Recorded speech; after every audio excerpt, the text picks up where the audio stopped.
nie z hnevu, ale z rozhodnutia. Marina kráča tmavou horou, nie ako tieň, ale ako svetlo. V očiach má ticho pred búrkou, v hrudi plameň bez klietky. Neprosí svet o miesto, nečaká súhlas davu. Každý jej krok je odpoveď, každý dých je jej pravdou. Nezhasne, neuhne, nezmenší sa,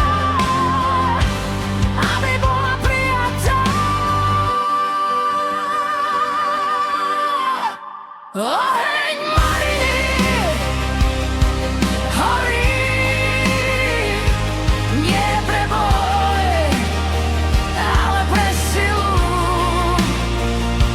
Oheň Mariny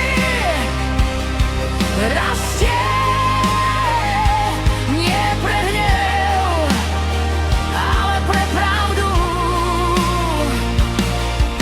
Z hor do svetla, z tieňa do dňa. Oheň Mariny je žena.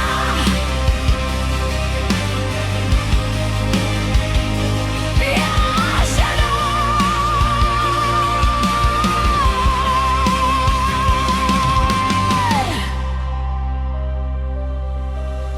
Skaly skúšajú jej pevnosť, vietor skúša jej hlas, ale ona stojí pokojne, ako koreň hlboko v zemi. Nie je ticho, čo sa stratí, je hlas, čo sa zlomí. Je oheň, ktorý hreje a nezhorí pre cudzie sny. Keď padne noc, ona svieti, keď príde strach. Ona dýcha, mení sa, rastie, stáva sa sebou.